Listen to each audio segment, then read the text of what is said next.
What is up, everybody? Welcome to another Nemotron Labs live stream. I'm joined today by Jay, and what we're going to look at today, the end result of our time together is going to be a pretty neat demo. So I'm going to have my screen pop up here, and this is kind of what we're going to build, which is a fairly straightforward agentic RAG setup. So you can see we have our agent running in the background. We can ask questions like, what is the company policy on, 2FA, let's say? And we can submit that query. Our agent's going to go ahead and search. It's going to reason. It's going to use the knowledge database, and it's going to give us a response at the end. So this is kind of this thing we're building towards. It's agentic RAG.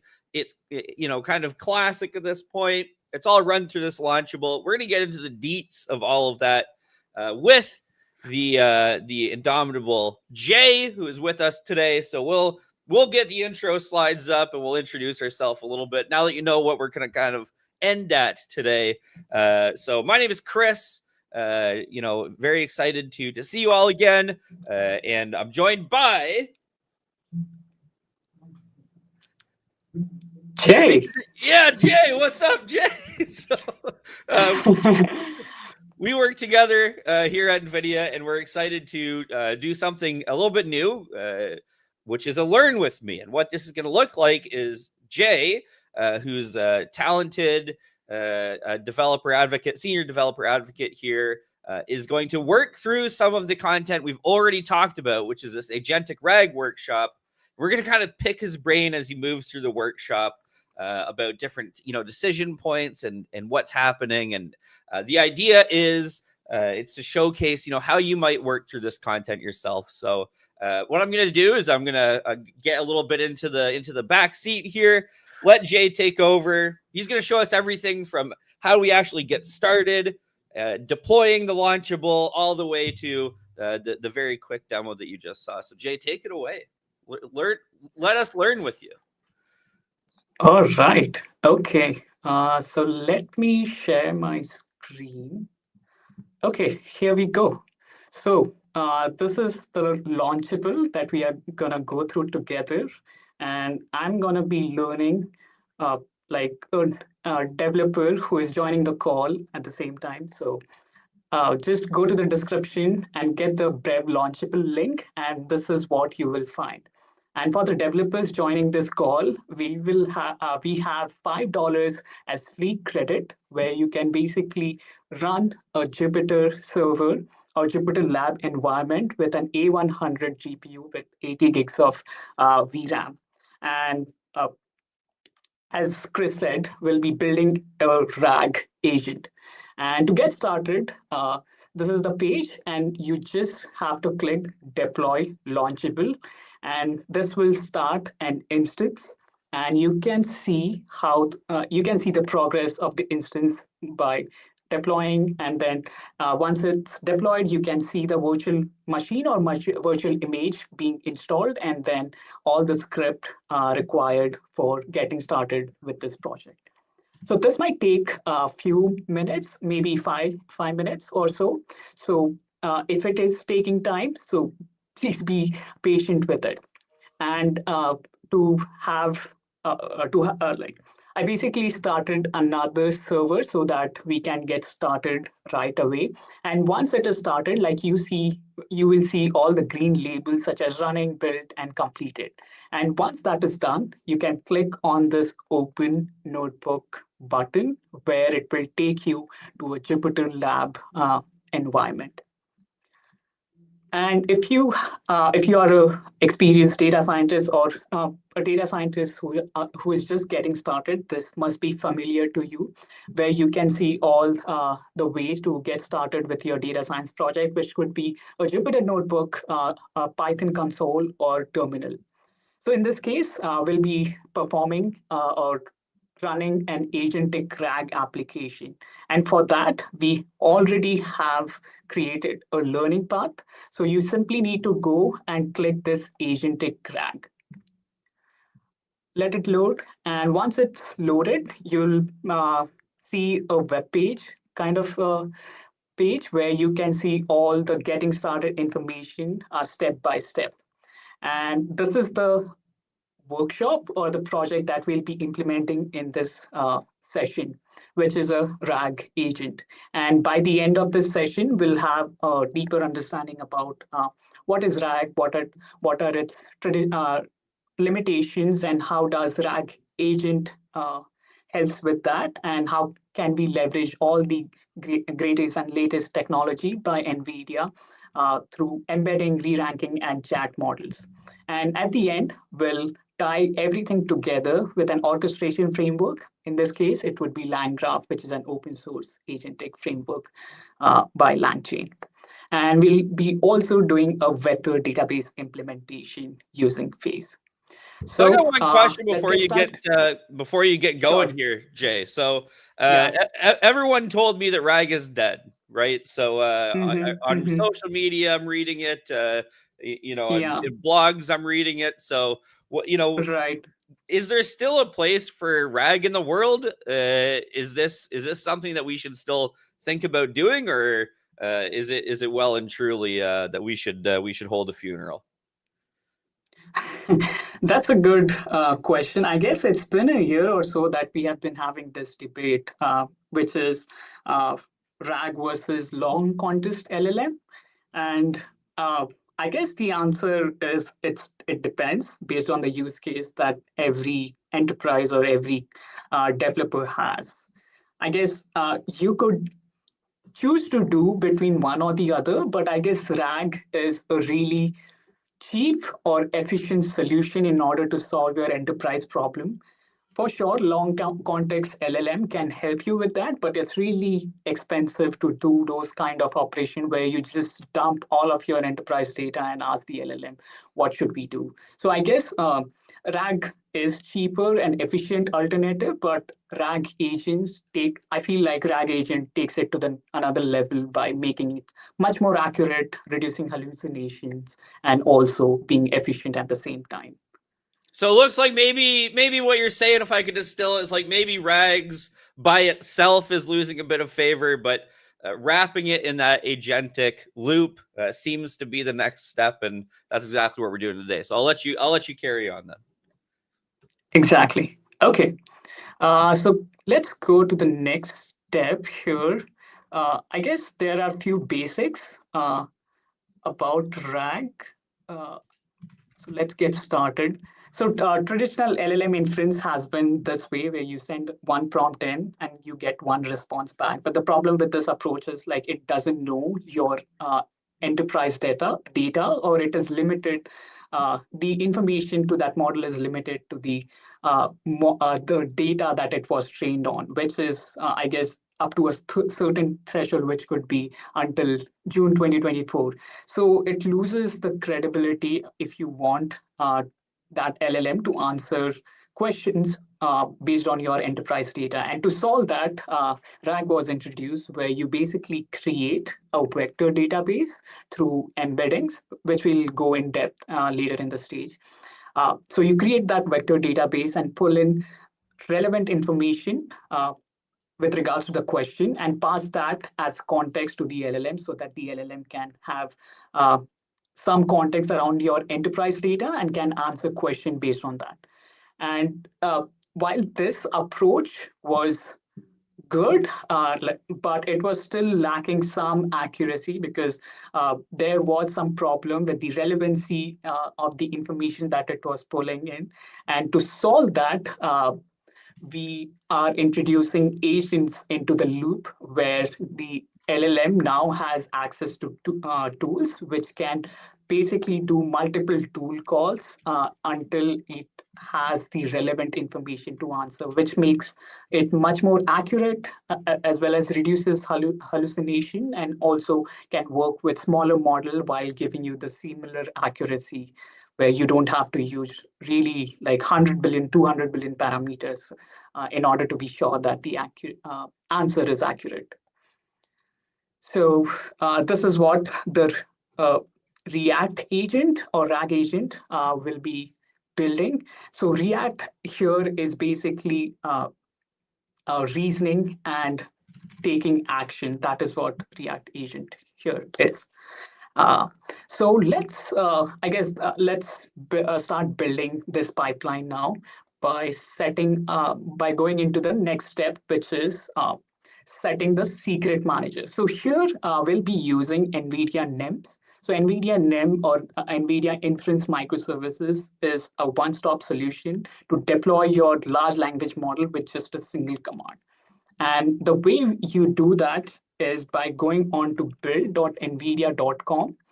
And then here we'll be selecting Nemotron Nano 9B2. Chris, do you want to share more about this model? I heard this is new and really exciting in the space of LLMs. I mean, yes, Jay, I would, of course. So this model is our newest large language model from the open Nemotron family of models. It is fully pre-trained by NVIDIA, mid-training, post-training, all of your favorite trainings, all fit in this box. It's got a hybrid architecture, which means that it does really well with high input sequence lengths or lots of context, right? So it's suitable for applications like RAG, where we have a lot of stuff we're trying to shove into the context window, and it can handle that efficiently and fast. Since, of course, if you've watched this stream before, you know what I'm going to say, which is faster models are smarter models, right? So the idea is that this is a very fast model, even if context is quite long. And the idea is pretty straightforward. You can deploy it using VLLM or using SGLang or Llama CPP, or of course, NVIDIA NIM, which is what we're looking at on the screen here, which is through build.nvidia.com. And that's kind of the idea. Guys, just two things I want to mention. Number one, this is being recorded, so it'll be available on YouTube afterwards for the recording. As well, please ask any and all questions in the chat as we're going through. We're going to take pauses to answer questions and talk about what you guys are chatting about. So please make sure to ask those questions in the chat. Jay, I had one question while you're working through the previous section. You said a lot about this is great for enterprise data. But like, what if I don't have enterprise data, right? What if I just have like normal data, or like I'm not yet at the scale of enterprise? I'm just a dev trying to attach a model to some of my data. Like, is this still a suitable solution? I think so. So a personal project, a side project that I have been thinking upon is, so I write journals like almost every other day. And I have journal entries for last 10 years. And then like it's a lot of data, although not enterprise scale, but it's still a lot of data about my personal life, about my thoughts and stuff like that.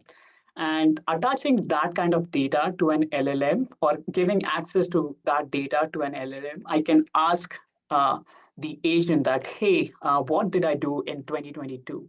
And what were my state in terms of the goals that I had planned for 2024? Did I achieve them? How's my emotional well-being, or how's my personal growth? Can you share some insight in that? So I guess that could be a good use case, like not at the enterprise level, but I still have a lot of text data, which is personal to me, and I don't want it to like send it to ChatGPT or any cloud AI service provider. Yeah. So yes, basically is what you're saying. This is not only limited to enterprise. We had another question in the chat, which is what is the model being used? So our generator or our LLM is going to be the NVIDIA Nemotron Nano 9B V2 model. Jay is going to walk us through the rest of the models being used as we hit them in the workflow. Jay, back to you. Take us to the tutorial. Okay, cool. So we need to set up the secrets or the API keys in order to work with this project. So the way to do that easily is by just going onto the launcher in the Jupyter Lab and selecting Secrets Manager. And here you will see all the API key fields that you need in order to like run this project. So in this case, we required an NVIDIA API key. So there are two ways to run NIMs. You can either use the hosted environment by using this API, or you can deploy it on your own local GPU by using this NIM container. Uh, so let's generate an API key. So I'll just go to view code and generate an API key. So I'll just copy this API key and then paste it in the secrets manager and just save. There are additional tools, but that is optional, which is Stavely API key for search. And then there's Langsmith API key for if you want to do observability or you want to have tracing in your application about what were the each step that the agent took in order to complete the task. So I just save changes and it should be initialized. So it says I may need to restart the kernel, which I'll do. So we have set up the API key, so we can move on to the next part. Okay, so the main code is living here under rag agent.py. So let me pull that here. So this is the whole pipeline which we'll be walking through and running through. So let's get started. So first of all, we need to like do the model configuration. Like these are the steps basically. We'll do the data ingestion, we'll specify which model do we want, and then the agent will run. So let's go together to the next step. So first, we'll need to create a vector database, and we'll be using Face, which is an open source vector database library from Facebook. So which will help us do the chunking and embedding of those text data into chunks and then into vectors. And then we create the vector database. So for that, first we'll need to have a splitter which will convert or divide all the text into various chunks. So let's use that splitter. So in this case, we'll be using recursive characters text split, which is part of LangChain. And we'll just paste it here, and that should be good. Then the next step is we have to create embeddings for that text data.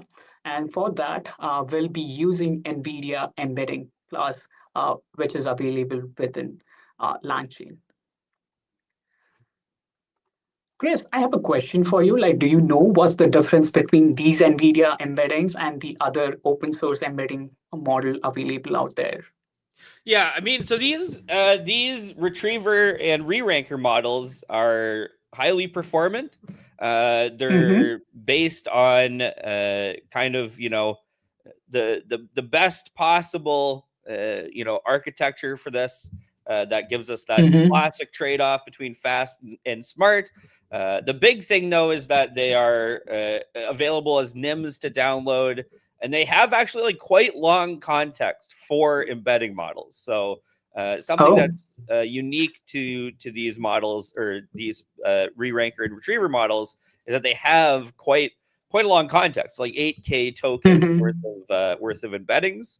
And you can see here that actually we have this truncate. So if we get to the end of that context window, we're just going to kind of lop the final pieces off. But it's the classic value proposition of they are fast and accurate. So we want to find that trade-off. And if you actually scroll to the top of the file here, you'll see that we're using the 3.2 NV re-rank QA 1BV2 and NV2 embed 1BV2. So they're based off the same llama architecture with these additional post-training steps applied. More on those retrieval models coming soon as well.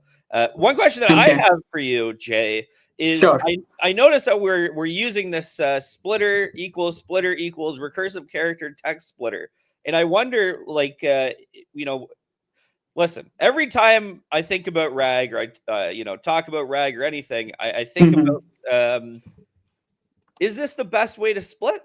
Is this like the best way to chunk my documents? Like, what do you feel about chunking documents in 2025. How do Mm-hmm. you Mm-hmm. approach that? Yeah, I guess that's a good question. And I guess last RAG was like popular and getting into production and was in hype last year.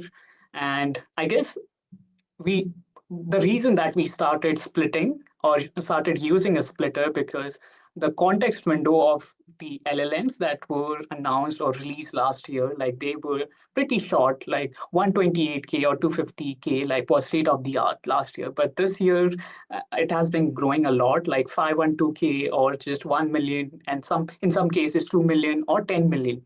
Uh, so I guess we can experiment with having larger chunk size and see how it is performing now that we don't have the limitation of shorter context window.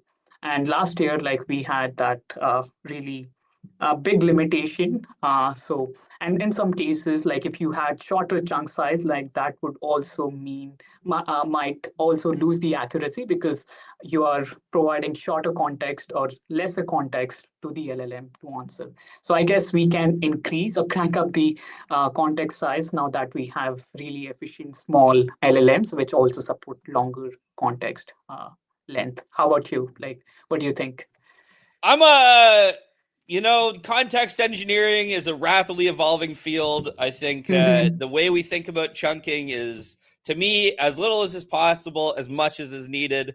Mm-hmm. I want those chunks to be as small as possible, and I want them to Mm-hmm. be exactly what is necessary. I think you raise really excellent points, though, about when we have this efficiency. And so, someone Mm-hmm. asked earlier, if we can get the question up on the screen, why did we choose this model that we're using, Nano V2, versus another model, right from in the chat, it was uh, uh, Mab Skater or Mob Skater.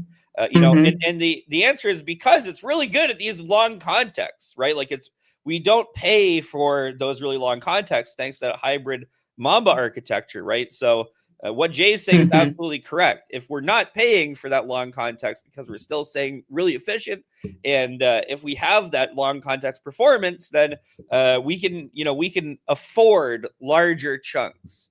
And I think that that's something that can't be understated. So I'll let you carry Mm-hmm. on, though, Jay. I know we got a bunch more to work through. Sure. We got a Okay. Cool. great number of questions in the chat, guys. Keep it coming, and we'll work through the rest of the workshop. Then we'll take some time to answer some questions. Okay, cool. So now that we have the splitter initialized, then the chunks would be coming from the splitter. We had the embedding model initialized. Okay, I should delete this, which is NVIDIA's embedding model. Now, let's try to also initialize re-ranker. Uh, so, okay, I'm just following this guide as similar to you. KV retrieval or the document retriever is already initialized. So let's move on to the re-ranker part. And here we'll be using NVIDIA re-rank model, which is Llama 3.2 NV re-rank QA. So let's update the re-ranker here. And now let's build the whole pipeline using the retriever variable, and then we initialize the tool, which is here. Now, in terms of model, as we said, we'll be using this NVIDIA Nemotron Nano 9B V2. So we'll just use this LLM API, which is Chat NVIDIA, which is part of the LangChain API. And here's the system prompt that we'll be using. So in this case, we are using a IT help desk support agent, which has access to all the IT docs for a company or an enterprise. And at the end, we need to tie everything together with LangGraph by using create React agent function. So here we have the LLM, we have the tool, which is retriever, and we also have passed in the system prompt. With that, this is done now. This application is done, now we can go and start running this agent.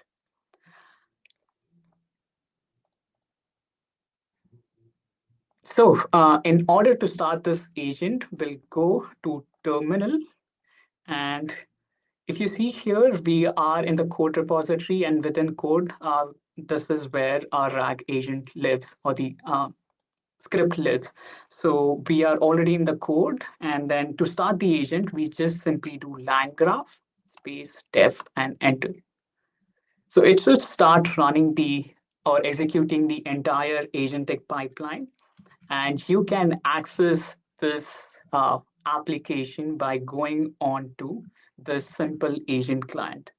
So what that execution did is it started the entire agentic pipeline, and it is also using a Streamlit application, which is a front-end UI-based framework built in Python, where you can build chat interfaces really easily with simple few lines of code. So now let's fire up the Streamlit application. So it is getting started. So here, okay, let me increase the size of it. So here we are selecting the RAG agent, and I'll start with a simple question about how do I reset my password. And once I send the query, it should start reasoning about what the question is about and how can I find the relevant information. And then it quickly went on to using the tool, which is the knowledge base or the vector database that we built using the data that we had. And it pulled that information and then started reasoning about what are the important text or information from that pulled information, and then it uses that as context to give you a final answer, which is just few steps. So this is how the entire pipeline works, and we are happy to answer any questions that you have. Or Chris, do you have any questions? Or Oh, we got questions, Jay, but for okay. 1 second before we get to that, we're coming up on the half hour here. I want to make sure that we tell you guys about our community. So we love doing these Nemotron Labs live streams, but we've got so much more going on than that. So if we can get our slides up, we'll come back to the code. Don't worry, guys, in just a moment. But first of all, we want to tell you about our Hugging Face. So this is where you can find all of our open models, data sets, technical reports. That's going to be in that Hugging Face org, huggingface.co/NVIDIA. We'll go to the next slide. As well, of course, Jay already showed this, but build.nvidia.com. This is how you can play with the models, get a feel for what they do and how they work. Try out your favorite prompts, see what vibes with you. We'll go to the next step. Discord.gg/NVIDIA developer. This is our Discord. Please join it. There's a hashtag Nemotron models channel you can join. I'm in there every day answering any questions that come up. We want to get more and more people heading out there. Come on down. The questions you ask in there, if I can't answer them directly, I'll bring them to the team and we'll get the team to answer them. We'll go to the next slide because we got another slide. That's right, GTC DC at the end of the month. Come on down, join us in DC. Jay, are you going to be in DC this year? I was there last week, but I'll not be at the GTC DC. But Jay's jet setting around the globe, so he won't be there. I'll be there, though. Come hang out in DC. And we'll go to the next slide. I think we have one more very exciting slide, which is that we're not just talking about wanting your guys' feedback. We really want it badly. And so we have nemotron.ideas.nvidia.com, which is where you can actually vote on features for upcoming releases. We want to design these models with the community in mind, knowing how people are using our models, understanding the pain points, and what we can do to make them better, faster, stronger. We're trying to build the best open model ecosystem, around. And in order to do that, we need as much help as we can from the community. So please, let us know what you think we're missing, what you think could be better, different features you think would really add value to you, your organization, if you happen to be part of one, right? Or just hack it on a Sunday, right? What will make things easier for you? So that's our nemotron.ideas.nvidia.com. All right, we got slides out of the way, Jay. It's time to talk about some questions. We have many questions, a few questions that I'll answer broadly, which are like, can I watch this later? Yes, it's going to be available on YouTube as well as some other platforms, so you can watch like the recording. So no problem there. And then let's just kind of smash through some questions. And any questions you guys have, please, please type them in the chat, and we'll get to them. And we'll just start throwing some questions up. Is there a better, more novel method for RAG for max accuracy? Jay, I'll let you take a stab at this. Yeah, this is $1 million question, I guess. Is there any better method than RAG? I guess we have been still, or the research community is still trying to find better ways. But in terms of the enterprise setting, getting it to production, RAG has been the most efficient and the most accurate way in order to like connect your existing data to LLMs.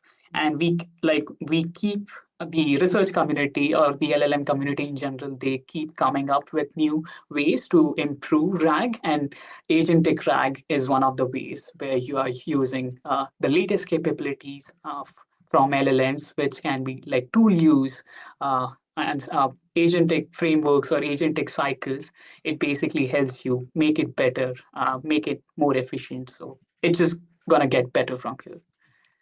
Yeah, and I think like this is a great question because it's really, I mean, it's a very complex question at the heart of it, right? So, novel method for RAG. There's tons of novel methods for RAG all the time. CRAG, re-RAG. I mean, just broadly speaking, like agentic RAG, right? There are a number of things that we can do. It. I mean, it really depends on what kind of data you're using, where you're coming from. RAG for something like code gen's going to look a little different than RAG for something like, say, the documents we're looking through today. And so it does really, RAG is a really broad umbrella term as opposed to a very specific narrow technology. So great question, though. Really just, unfortunately, the answer is it depends. Definitely try out things like CRAG or re-RAG, though. Excellent question from Tyler there. Yes. Yeah, one thing to add there, I guess, developers are used to listening to that answer, which is it depends, but like there's no other way around answering those type of questions, because every application or every solution like depends on the use case and the context of that problem. Like you can't just have one solution fits all kind of approach. So yeah, we had another question I just saw pop up about hardware.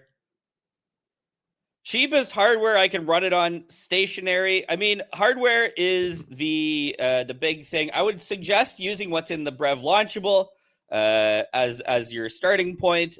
Obviously, you can right size hardware through a number of different methods using quantization, depending on how fast you need things to be, how many users you're serving.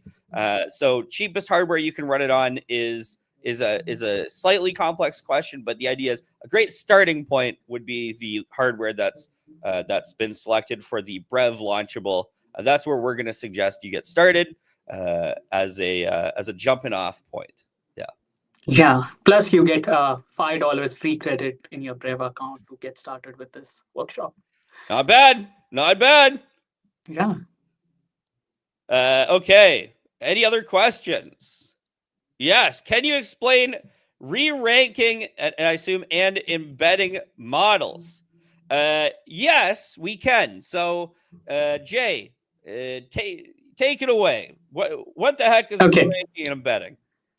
Okay, so let's start with the embedding model first. So embedding model is basically you are converting a text data into vector representation, which a machine can understand.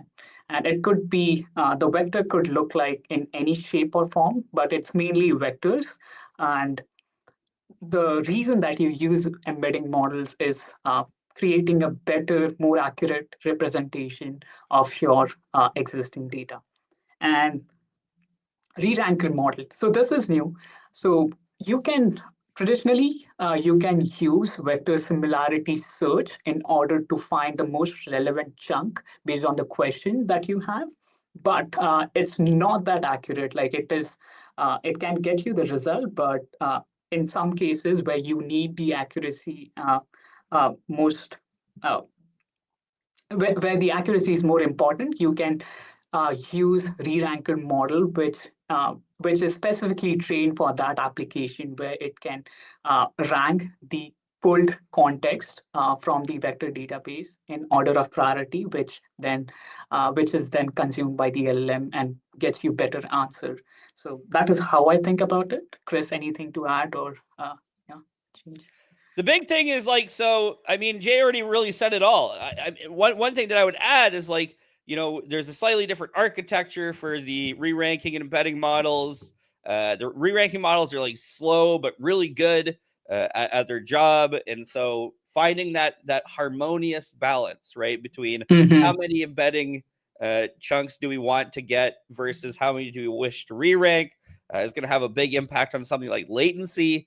But like table stakes, if you're retrieving with dense vectors, you should be re-ranking straight up. That just should be part of your flow. So I think otherwise, Yeah. Jay answered it very exactly. Yep.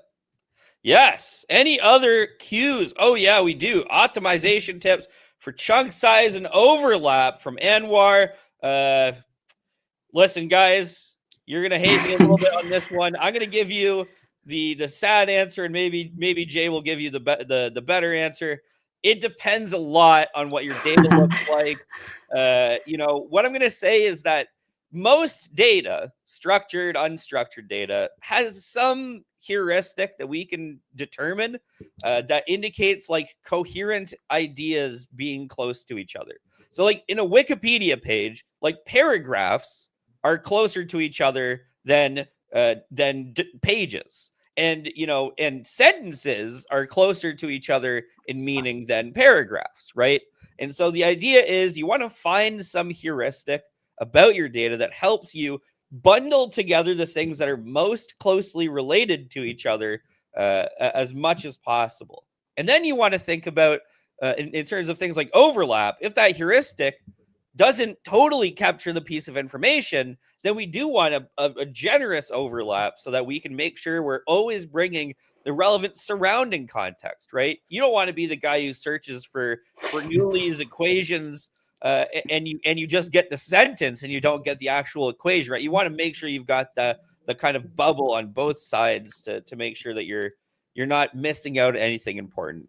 But unfortunately, this is going to just require you to do the hard work of looking at your data, understanding it, and using a strategy that keeps ideas close together. Jay, what wisdom could you impart to us for that?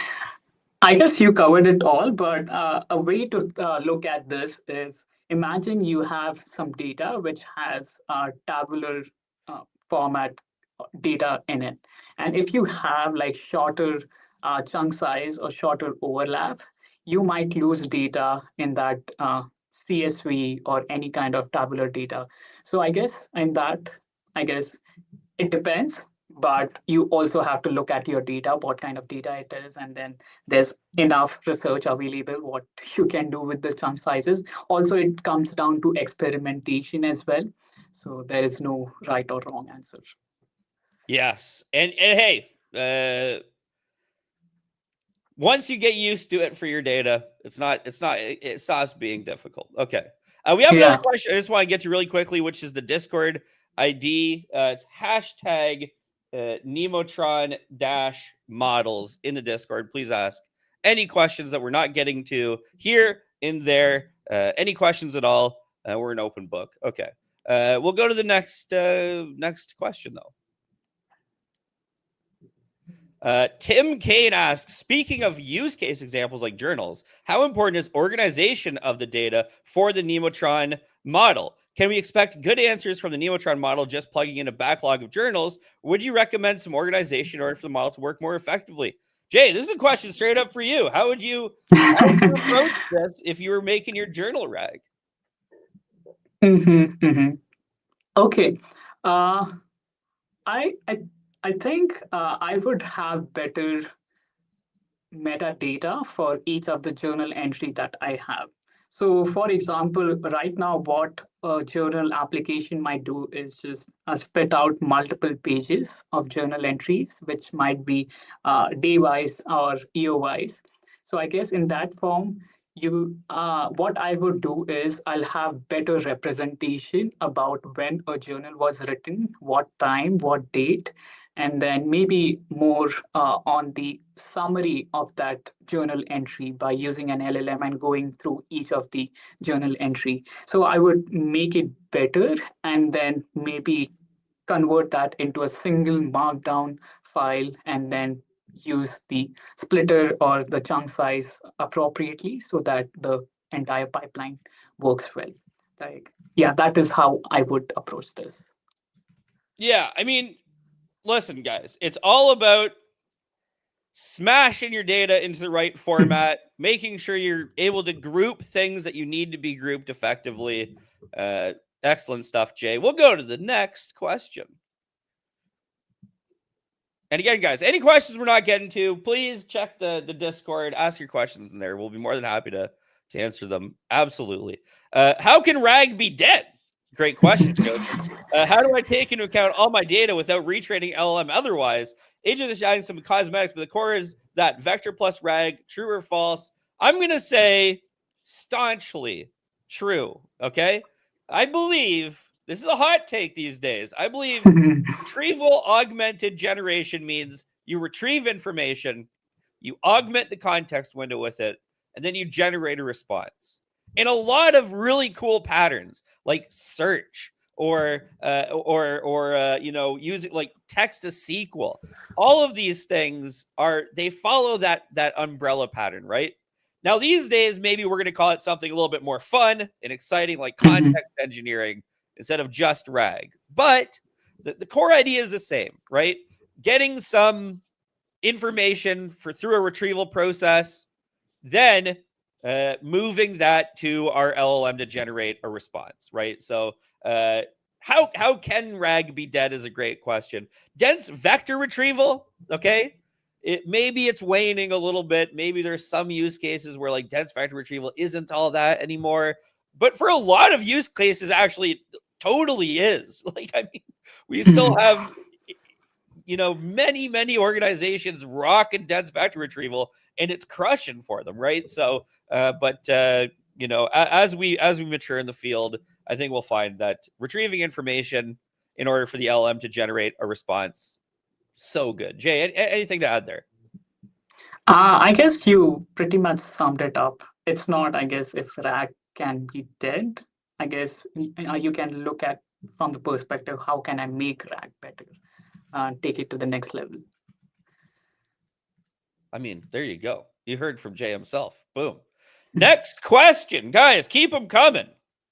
Okay, how chunk works in case of images, in case of documents. Oh, now we're adding multimodal to our RAG. Jay, let's go. Yeah, okay. So this is an interesting problem, and there are various ways to solve it. So I guess in early days, how we did this first, you basically converted images into textual description using image to text model and stored those text description as document. So problem solved because you basically reformat the data in such a way that your existing pipeline understand, which is converting text into images. Later, we also started getting multimodal embedding models, which means you can convert image directly into vector representation without going through the text route, which is much more accurate, but that will also require a multimodal model in order to do that step, which could be little more compute intensive or might require more resources. So based on your resource availability and the accuracy requirements, you can choose between the two. And I guess Chris has worked on that a lot. So anything to add, Chris? I mean, the reality is that it's the same stuff. It's just Mm-hmm. the more complex. We have models Yeah, that do this. We have pipelines that do this. We have yeah. pipelines that exist that we offer currently that Mm-hmm. do this, and I'm sure more to come. Right? I mean, at the end of Mm-hmm. the day, I would think about it the same way. How do we keep the most amount of relevant information together as tightly Mm-hmm. as possible, with as Mm-hmm. much metadata that we can fetch the right thing at the right time? Retrieval is the hard Mm-hmm. part, guys. Generation, these models are crazy. They're doing PhD level math. They're winning code Yeah. competition. They're designing new medicine. Okay, the models not the hard part. It's brainy beyond compare. The hard part is Mm-hmm. retrieval pipelines. And this is where we're going to wrap today, guys. Actually, I mean, it's been an excellent stream. We really appreciate everybody coming on out and asking questions. And again, if we didn't get to any questions on that you asked, anything that you ask at all, we're totally an open book here. Please reach out on our Discord. That's discord.gg/NVIDIA developer. That's in the Nemotron models channel. Hit me up on Twitter, LLM_wizard, or LinkedIn. Jay, where can they find you? So you can find me on LinkedIn by just /n/J Rodge or JAYRODGE, and on Twitter it's JRodge15. So yeah, There you feel free go. to. Ask us all Jump. those hard questions, guys. More than happy to answer them. Thank you so much. We're going to be here next week as well. We've got another live stream arena for you guys, and can't wait to see you there. Jay, thank you so much for all your time today, man. It was so much fun to have you on, and we will see you all next time for Nemotron Cool. Labs. Awesome. Thank you for having me. Bye, everyone.